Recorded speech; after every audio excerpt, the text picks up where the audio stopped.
Tukiwa katika safari ya kuja hapa duniani na katika kipindi hiki sasa tunaona jinsi gani wana wa Israeli walipotoka utumwani Misri, waliopitia jangwani na mateso mengi, baadaye tena wakapaswa wakapelekwa utumwani Babeli. Walichoka na mateso, safari ndefu, na mwisho walianza kulaumu na kulaumu labda Mungu amewaacha. Lakini Mungu alibaki mwaminifu na mwaminifu, na uaminifu wake una mwisho. Alibaki katika kuwafuatia hata kuwarudisha tena katika nchi yao. Walipofika katika nchi hiyo ya ahadi, waliweza kufanya hiyo sherehe ya Pasaka. Basi wakala zao ya ardhi iliyowapa Mungu makazi yao, kwa maana basi maarifa na sisi tunaweza kutambua katika safari hiyo ya maisha, Mwenyezi Mungu hatuachi licha ya madhaifu, licha ya harakati, licha ya changamoto na matatizo magumu tunayokutana nayo katika maisha yetu ya familia, kazi, jamii. Iwe ni magonjwa, iwe ni maskini, iwe ni mateso, Mwenyezi Mungu yuko anaona, anajua namna ya kusaidia. Lakini ni ukweli kwamba anatoa nafasi kwa kila mmoja wetu kujitambua na kubadilisha mwenendo wa moyo wake. Kitaka kweli kuwa salama na uponyaji unatoka kwa Mungu. Hilo lilikuwa ni jibu la Mungu kwa wana wa Israeli, bali ni jibu la Mungu kwetu sisi sote katika dunia yetu hii ya maendeleo. Tunachodaiwa sisi sote kufungua moyo wetu ili Mwenyezi Mungu aweze kutujalia hiyo neema ya kuonekana na madhaifu yetu. Pendwa, ndio maana basi katika somo la kwanza tulisikia ukweli huo, na basi katika somo la pili tunaona jinsi gani tumegawa kufanya kazi kati ya watu alipopokea maajabu ya Mungu kusamehe yeye alikuwa mwana kutekeleza. Yeye huyo ndiye anayesikia na kusema basi. Maoni fahari pia katika kitu chote kwa Mungu. Ndio maana anafanya mabadiliko makubwa, akahesabu mafanikio yote ya dunia, furaha zote za dunia, akahesabu kama mali, akitumaini basi Mungu ndiye mwenye faraja na mafanikio ya kweli. Ndio maana aliweza kumsamehe watu wake na kujalia kuwa wito wa kutangaza wema na makuu ya Mungu. Basi yeyote anayekutana na Yesu Kristo kweli lazima atabadili moyo wake, tabia yake ya sasa.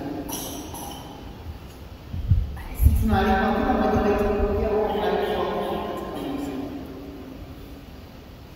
ukiachana na fikra zote kandamizi zinazochochea uonevu, lawama, hukumu wengine, ulevi, dhuluma zinazoharibu familia ya jamii, masengenyo, umbea na matusi, ushirikina, sinifu na mazoea mabaya mbali neema ya Mungu na kutana kwa Yesu hakika tutafanikiwa. Basi tunaalika sisi sote na ujumbe wa Injili ya leo unaungana na ujumbe wa Dominika iliyopita. Dominika iliyopita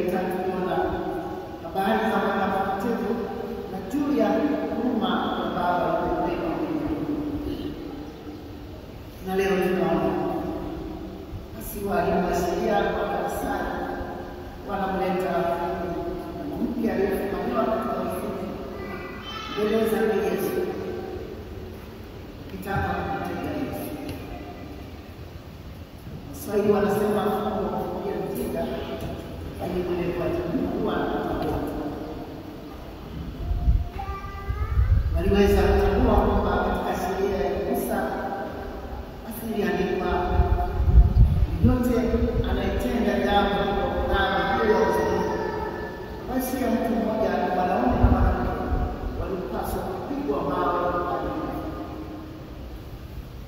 lakini wao walitegemea tabia tofauti kwamba Yesu ataruhusu mwanamke mawe akundana na watawala wa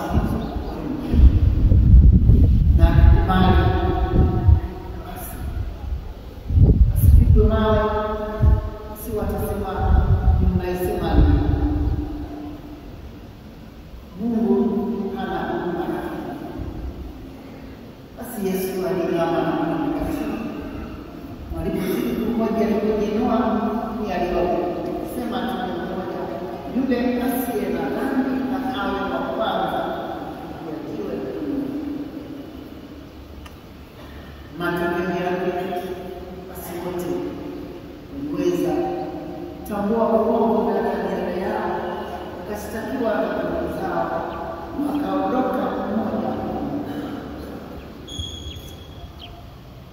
Basi tunaalikwa sisi sote kuonyesha haki ndani yetu kwanza, ndipo tuweze kuangalia hali za watu wengine. Rehema na haki haziwezi kutenganishwa katika maisha. Ukiwa na haki bila huruma, basi huo utakuwa ni ukatili ambao hautaleta mema yoyote. Tunaambiwa basi tuchukie dhambi na sio dhambi, maana hakuna mkamilifu kati yetu wanadamu. Baada ya dhambi ya Adamu, sisi sote ni wakosefu daima na popote. Ndio maana Mungu aliona kwamba mwanadamu aliyemwasi akamtuma Yesu Kristo awe kipatanisho chetu. Na huyo Kristo akamilisha hiyo huduma yake. Ndio maana si katika mfano huu anatufundisha jinsi gani Mungu anapenda dhambi lakini anachukia dhambi. Lakini sisi mara nyingi tunachukia wadhambi, kumbatia dhambi. Maana unamlaumu Mungu kwa dhambi baada ya kutenda yale. Haki ianze ndani ya moyo wa kila mmoja. Ndio maana tunaambiwa tusihukumu, tusije tukahukumiwa. Tusilaumu mtu yeyote, tusije nasi tukahukumiwa. Ndio katika maisha nao wadau wengi, wengine ni wasiri, wengine ni wasiwasi, lakini hatuna haki ya kumlaumu dhambi, bali kumshauri, kumwombea ni kweli neema ya Mungu aweze kutambua kuacha kuomba. Maana lawama tu hazijeni. Basi tunaalikwa basi katika mwaka huu tifu kama mahujani matumaini, tudumu kuwa na matumaini katika huruma ya Mungu inayoonyesha katika maisha. Na sisi tuweze kuwa na huruma katika maisha kwa kuwaombea wadau na wakosefu, hata wale wakubwa kabisa wa kanisa. Ndio maana jukumu la kanisa daima ni kukaribisha wakosefu wote wanaotubu.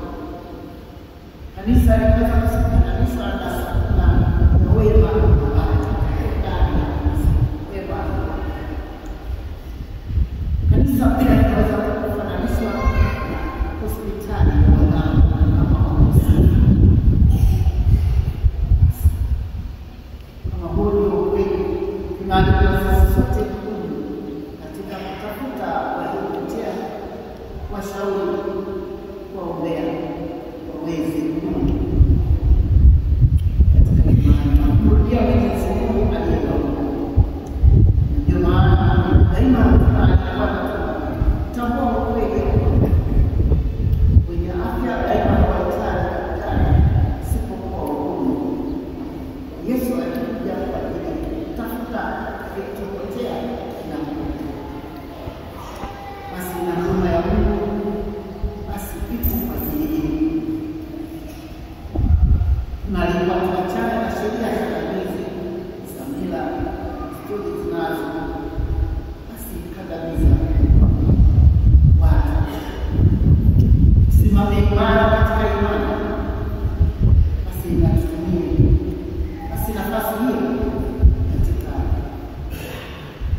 kumrudia Mwenyezi Mungu, na tutafaulu kutumia nafasi nzuri ya Biblia tukijiuliza maswali katika maisha.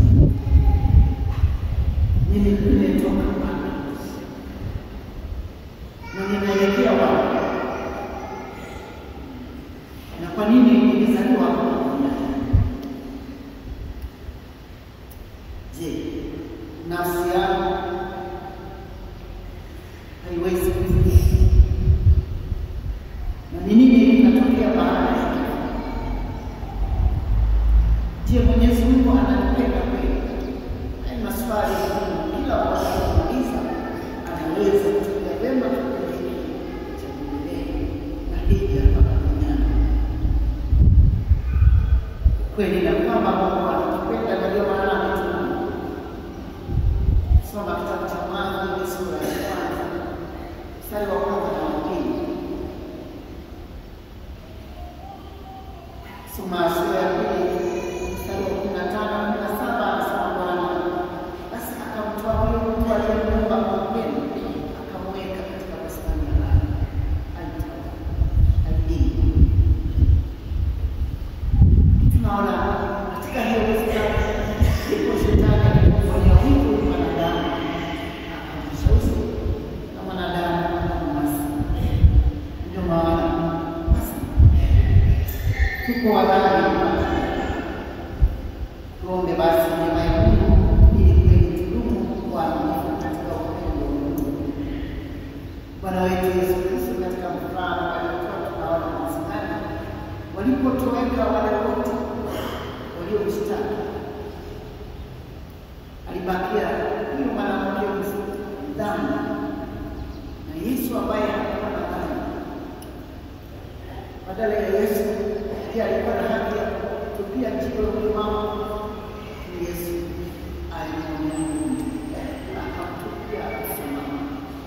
Ndio maana anamwambia wala mimi sikuhukumu, walakini nenda zako wala usitende dhambi.